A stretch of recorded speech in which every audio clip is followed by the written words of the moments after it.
So Book 7 of Plato's Republic opens with an unforgettable image, the image of the cave.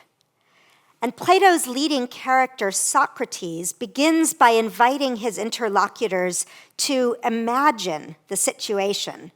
So I'm going to ask you to begin by imagining before I show you some modern renderings of the image. So imagine, Socrates says, human beings living in an underground, cave-like dwelling with an entrance a long way up. They've been there since childhood, with their necks and legs fettered, able to see only in front of them because their bonds prevent them from turning their heads around. So here is a modern portrayal of the story. So as you can see, the prisoners are trapped in a world of artificial light. And in fact, all they can see are the shadows that are cast on the walls. So you can see the shadow of the horse there, which is cast by the artificial firelight. So in this rendering, you can see that the light of the sun never actually reaches where the prisoners are trapped. And what this means is that what they see are these shadows cast by the artifacts that puppeteer-like manipulators carry around behind their backs. So you can see the puppeteer-like manipulators there in the blue garments. And so in this world, says Socrates, the prisoners would in every way believe that the truth is nothing other than the shadows of those artifacts. And the manipulators and the artifacts are the images produced by sophists. So they're the images that tell you what to aspire to, in what ways you can earn honors, recognitions, and rewards. And those are all going to go to the people who are best at spotting shadows, not to anyone who might have been enabled to break their bonds and start to see what's real in the light of the sun. So here is another image of the cave. This is a 16th century image.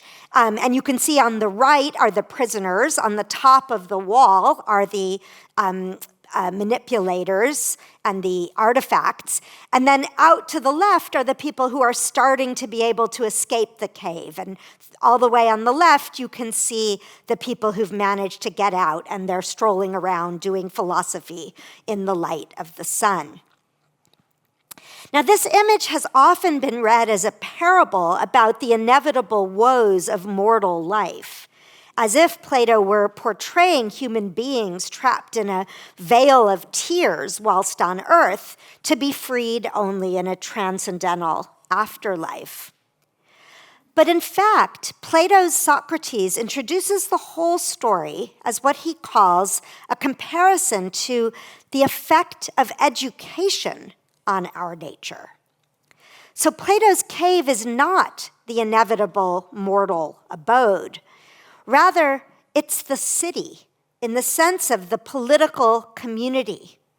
It's any polity in which we grow up and are educated, which fundamentally shapes our appetites and our aspirations. It's the polity that shows us those artifacts that tell us what we should desire, what we should try to do. And so it's every polity, the cave is every polity that's organized around fundamentally flawed assumptions. So the misinformation that's portrayed there is not occasional malpractice, it's pervasive delusion. It shapes everything that citizens are brought up to believe and desire. So what cave might we be trapped in today? Well, for starters, we might ask the same question about Plato and his contemporaries in terms of what assumptions they took for granted that might today look to us like deep mistakes. Now, in lecturing this year at Gresham on the theme, the political imagination, ancient Greek ideas, I've so far said relatively little about the stark fact that ancient Greek polities were what historian Moses Finley called slave societies. Their economic development, political participation, and cultural achievements were all built on the backs of enslaved people, many of them captured in war. And here we have an image of an enslaved boy. This is a vase from the 5th century BCE, so about the time of Plato's early adulthood.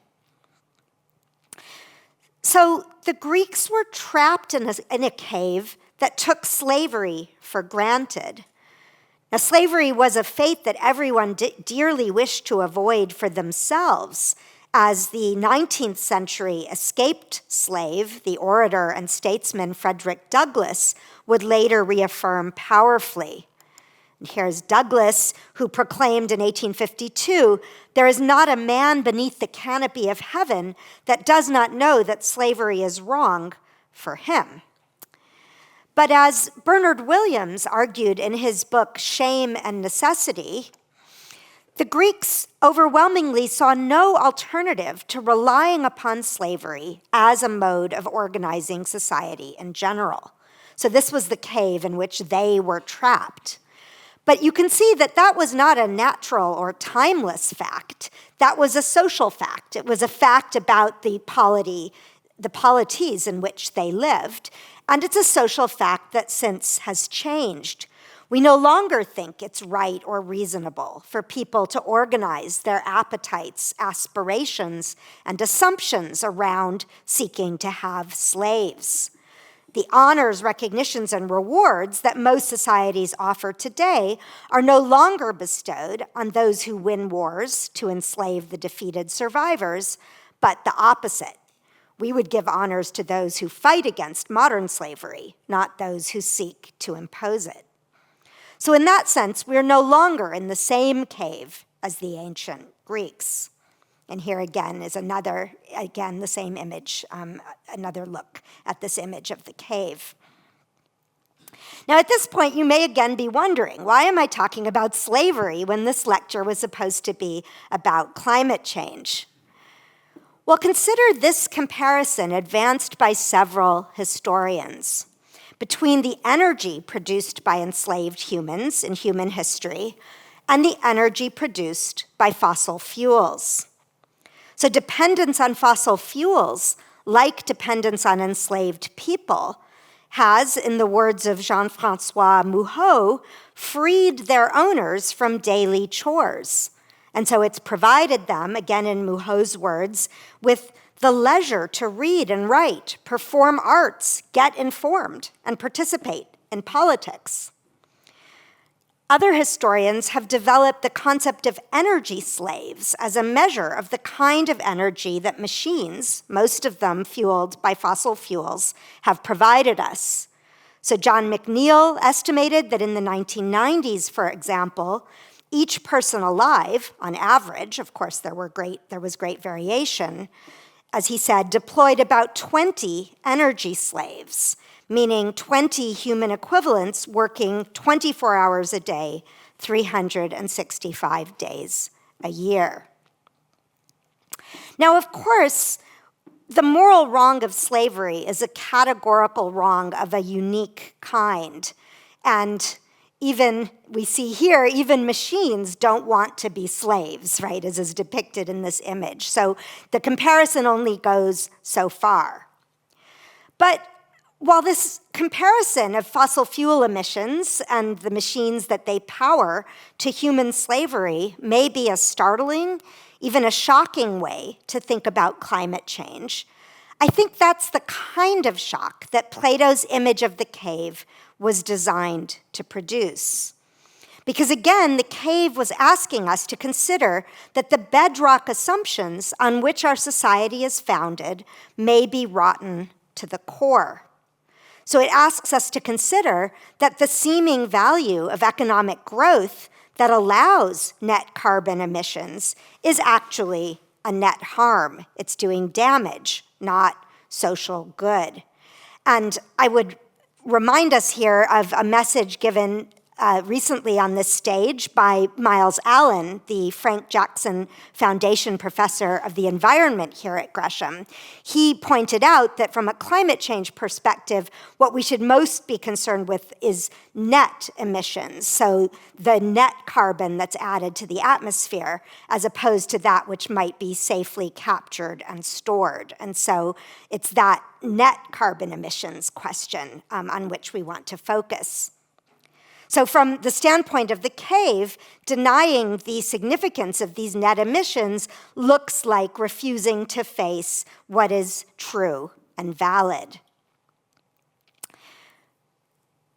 So, one more image of the cave.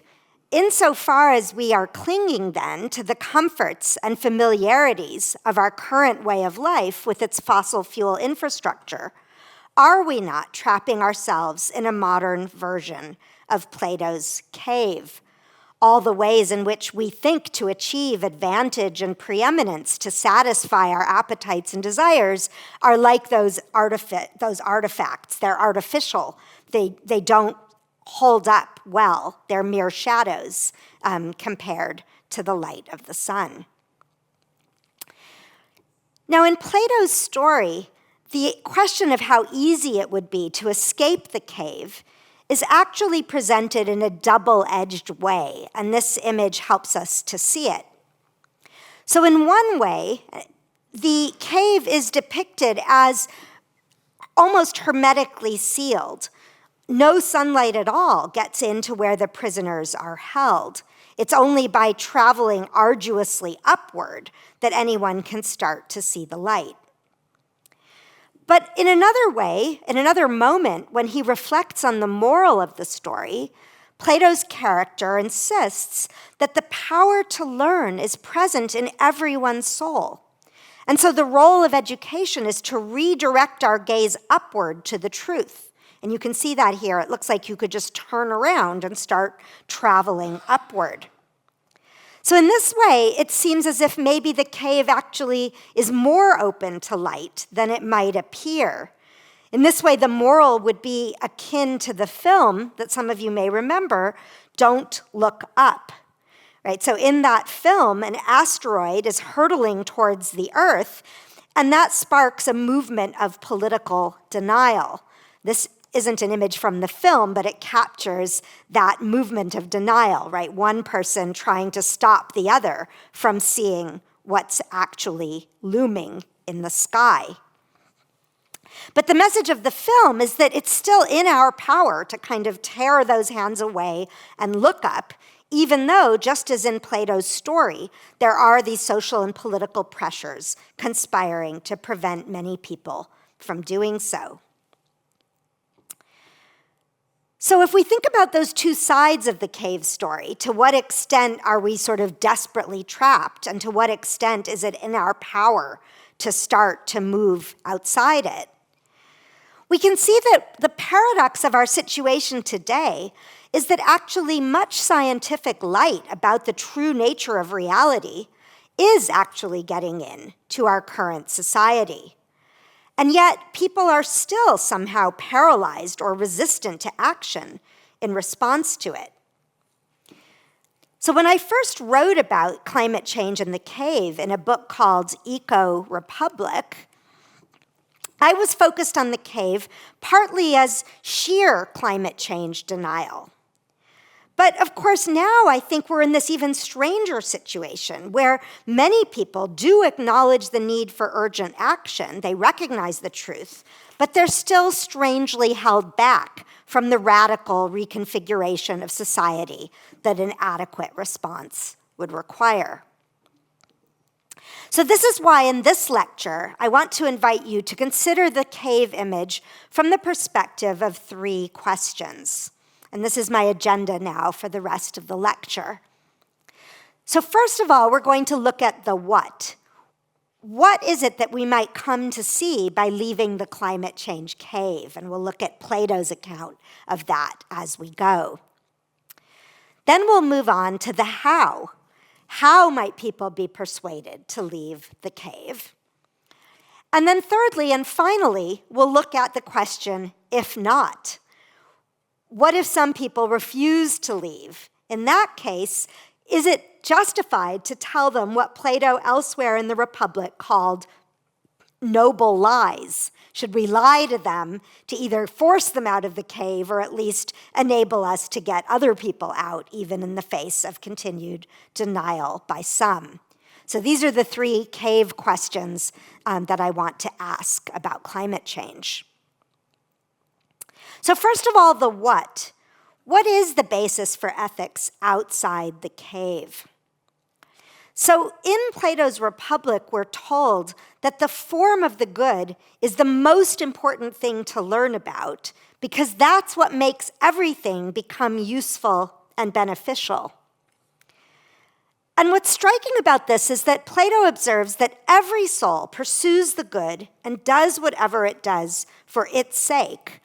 But that's true even when we make a mistake, even when we're wrong about what is actually good. And that's because we're still seeking what's really good. So to use a Platonic example, we can think about medicine, right? If I'm going to take medicine, I want it to be good medicine, not bad. If I learn that I've been taking fake or faulty medicine, I'm going to feel cheated or alarmed. So good medicine produces real benefit, which bad medicine cannot. And it's interesting that in the Republic, Plato draws a contrast between, for example, what's beautiful or even just. He says many people actually are satisfied to appear just, to present a beautiful facade. As long as we can sort of get away with it, we're happy just to have the facade. In fact, it might be better off if we can appear just, but actually sort of secretly cheat. We might think we'll do better in that case. But by contrast, goodness is something that we don't want to avoid in that way. We don't want bad medicine, bad food, or bad friends. We instinctively want what's truly good. Now, Plato then further develops this idea in terms of the idea of the form of the good. And here I want to follow the work of the late philosopher from the University of St. Andrews, Sarah Brodie, who wrote an important work studying Plato's idea of the form of the good.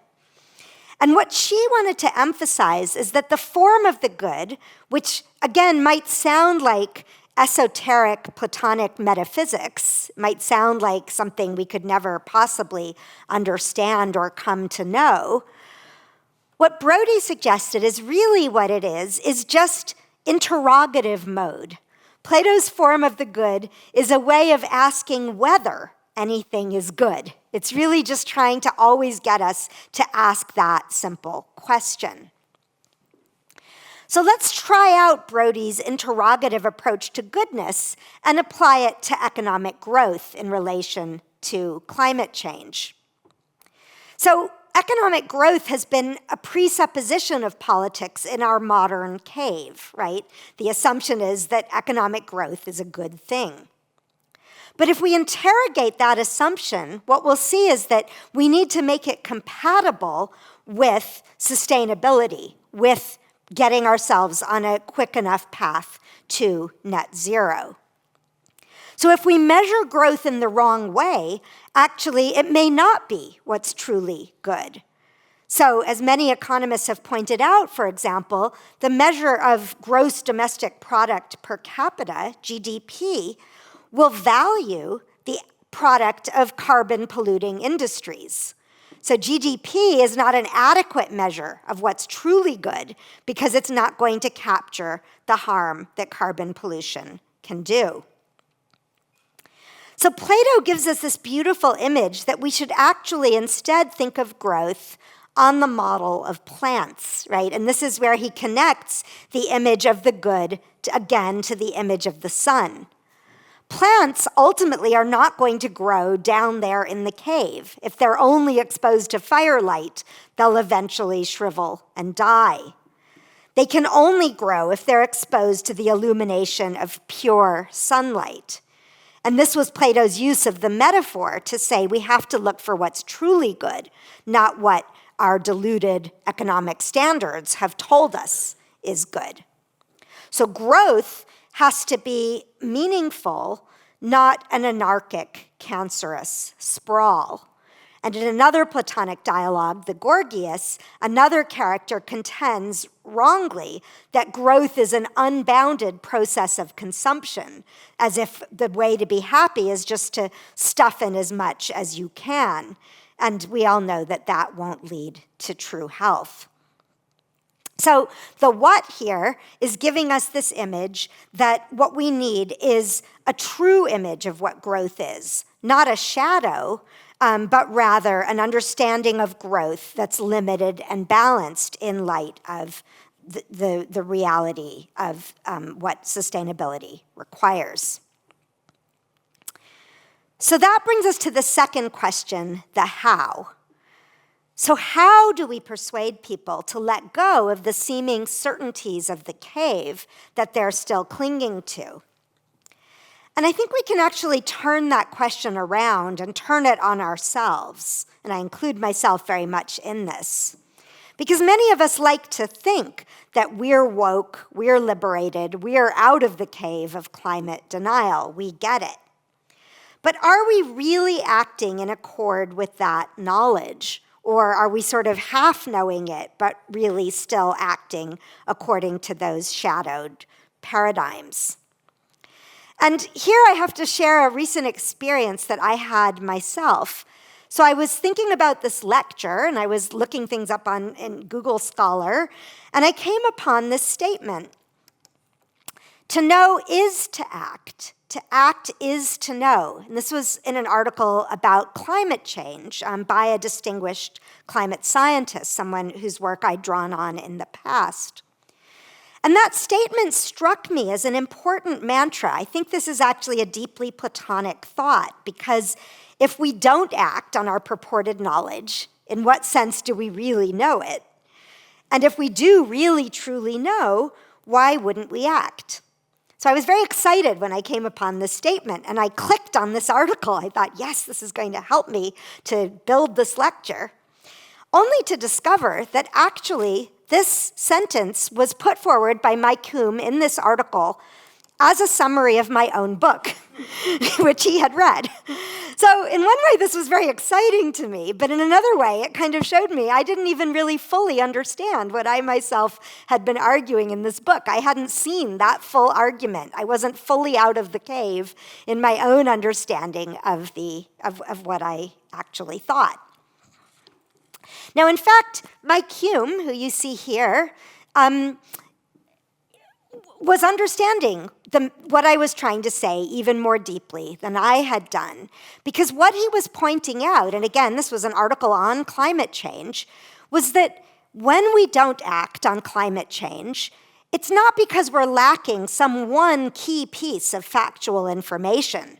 So as soon as we would get that one bulletin on the BBC, we would leap out of the cave, right? That's not the right way to think about knowledge and climate change. Rather, what Hume was arguing is that gaps in knowledge are more like thin ice. It's more like places of brittleness or weakness, which require knowledge to be thickened. And so he also relied on another philosopher who argued that knowledge thickens and extends our understanding. So to get out of the cave, it's not enough to just drop in some more pieces of knowledge. What we need to do is actually to deepen understanding. That's the only way that we'll actually be motivated to turn around, to move out, and ultimately to act, to have our understanding of the ethics and the science go hand in hand. So this brings me actually to something that I haven't talked much about in these lectures, which is, in fact, rhetoric. I am, as Professor Lintop mentioned, the Gresham Professor of Rhetoric. And actually, what I want to now argue is that rhetoric is part of the solution to this question of how we can help ourselves and others to leave the cave. When we use rhetoric correctly in scientific communication, it can help to reinforce and thicken our understanding and so our trust. And this is especially important because of the emotional and social resistance that people often display to ideas and information that they think might threaten their basic values. So I want to now draw on modern psychology and ancient Greek texts to show how serious this problem of resistance is and how rhetoric might help us. So let me start with what might seem like a trivial case. It's a game of American football. So the psychologist Dan Kahan has recalled a famous 1950s psychology experiment. And in his words, in this experiment, researchers showed students a film of an American football game in which officials made a series of controversial decisions against one side. So on one side you have one school, on the other side you have the other school, and one of the sides was the victim of bad refereeing. So when the students were asked to report what they'd seen in the tape of the game, the students who attended the offending team's college reported seeing half as many illegal plays as the students from the other institution. So in other words, their actual perception was deeply shaped by their allegiance, what they were invested in, the side that they were on. And so Kahan draws from this a moral which is very similar, I think, to Plato's cave. He says, people find it disconcerting to believe that behavior that they find noble is nevertheless detrimental to society, and behavior that they find base is beneficial to it, right? If there's a claim that would drive a wedge between them and their peers, they have a strong emotional predisposition to reject it. So people are motivated to cling to whatever position reinforces the values and the group identity that they already share. And so they will resist efforts to give them information to help get them out of the cave. Because as Kahan says, if the truth carries implications that threaten people's cultural values, then this is going to make them more resistant when they hear new evidence, not less. So we have this problem that people may not listen to the science if they think it's threatening their values. And as American Congressperson Deborah Ross recently said, when people don't trust scientists, they don't trust the science. So there's a related problem here, which is lack of trust in scientists. And this also has been shown to be a real problem that stops people from truly coming to know and understand the realities of climate change. And this is a problem that other psychologists have called cold competence. So the problem of cold competence is when groups such as scientists are judged to be competent, but they're still distrusted in terms of their intentions. And so the psychologists Susan Fiske and Sidney Dupre have found that climate scientists in particular are often distrusted in this way. People will say, we recognize they know what they're talking about. They know the science, but we don't believe that they are well-intentioned towards people like us. And Fiske and Dupre say that they will sometimes see people imputing motives to climate scientists, including, as they write, motives to lie with statistics, complicate a simple story, show superiority, gain research money, and so on. And so again, the issue here is whether experts are perceived as being well-disposed to the listeners. And if they aren't, then people are going to spurn the offer to lead them out of the cave rather than to accept it. So how do we solve this how problem? Well, here I want to turn to another ancient Greek resource, and this is from Plato's star student, Aristotle. This is a much later depiction of Aristotle. Because Aristotle wrote a work on rhetoric that can actually help us, I think, address these deep issues in communication. So on Aristotle's analysis in his work called The Rhetoric, There are 3 dimensions of rhetoric, and we have to get them all aligned if people are going to be persuaded.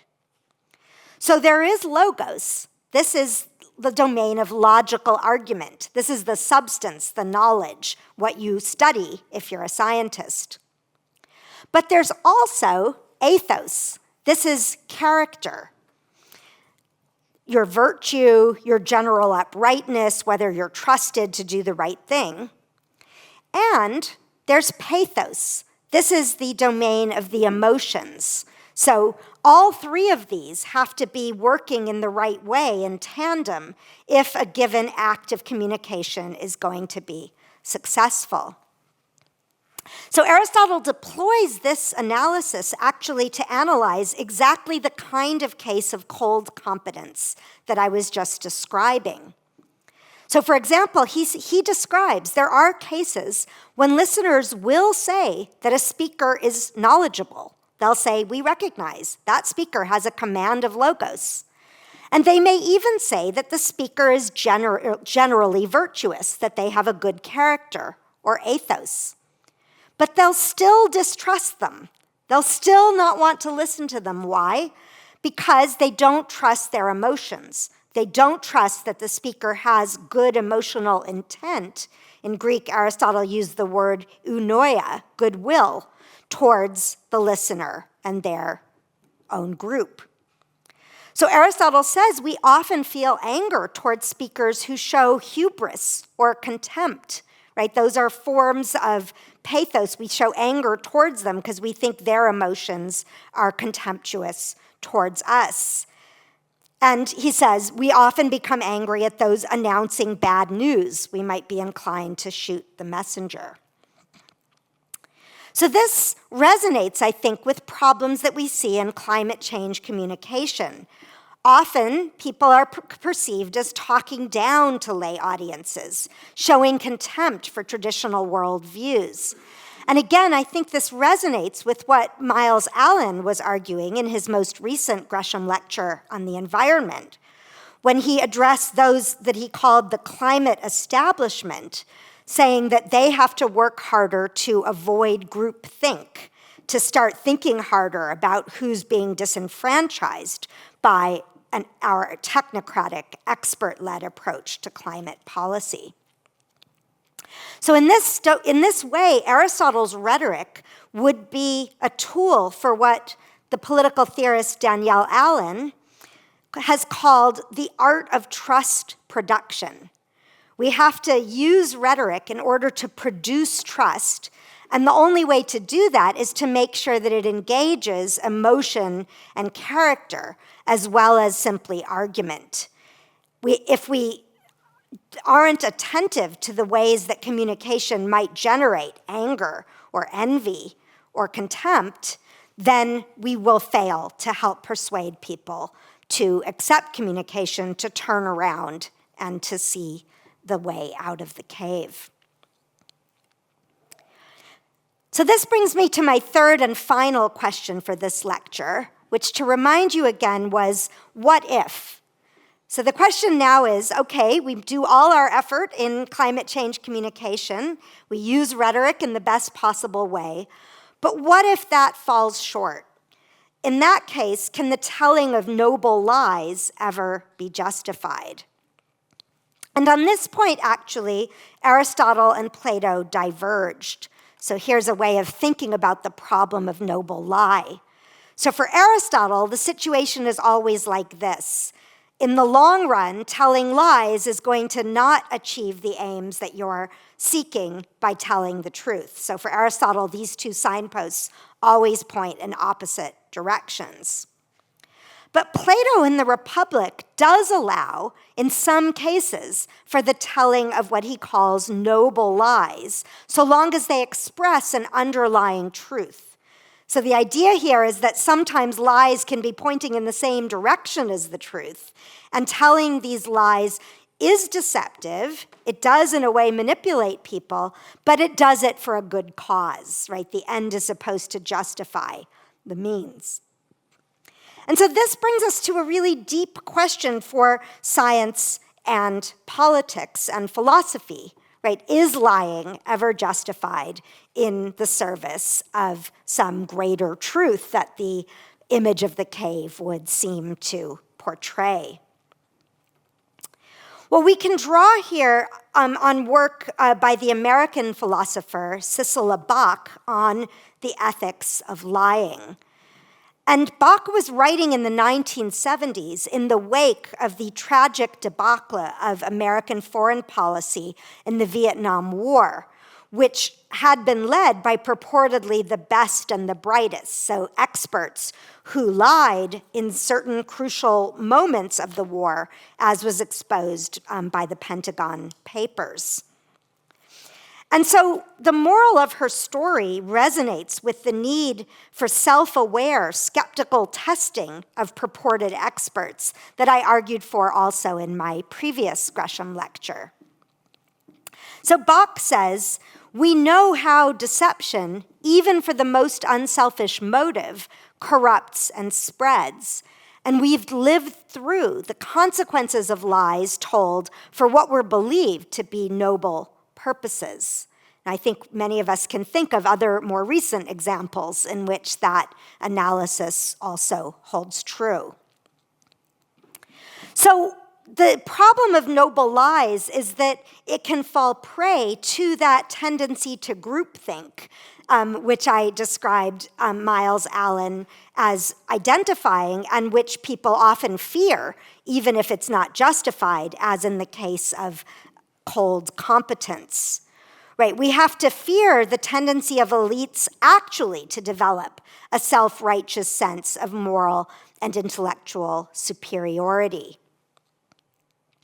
And so for these reasons, noble lies are not justified, I would argue, in order to help people out of the cave.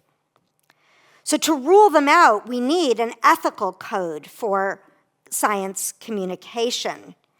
And I've worked on this with some Princeton colleagues, a social scientist, Bob Cohane, and a natural scientist on the right, Michael Oppenheimer.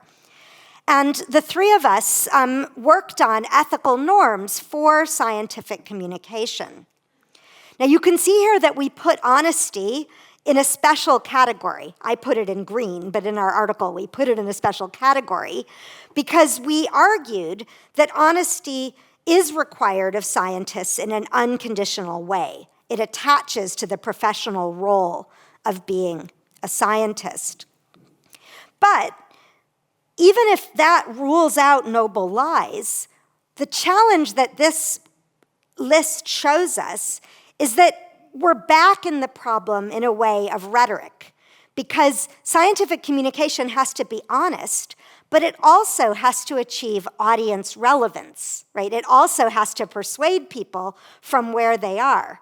So we can set aside the problem of noble lies, but that just pushes us back into the problem of rhetoric as to how we can achieve rhetorically effective communication that people won't resist, but they will actually be motivated to accept. So we can set aside noble lies, but we still have the problem of aligning logos, ethos, and pathos. And so there are real trade-offs in doing this. These norms are all norms that scientists have to aim to satisfy, but they may have to figure out how to do it in any given case. Trying to make scientific insights relevant to audiences who fear or resent what they take to be its implications is never going to be easy. Trying to do so in the high stakes of climate change, the effort to get people to give up clinging to the certainties of the climate denial cave, is the challenge of our lifetime. So the task is to experiment with ways to regain trust and renew faith in mutual goodwill. And we have to remember that trust once lost is very difficult to regain. And so my final image is this, and it illustrates a remark made by the sociologist Zeynep Tufekci, who recently reflected on the failures in public policy and scientific communication during the pandemic. And she said, "Trust is built in drops, and lost in buckets. And this bucket is going to take a very long time to refill. Thank you very much for your attention.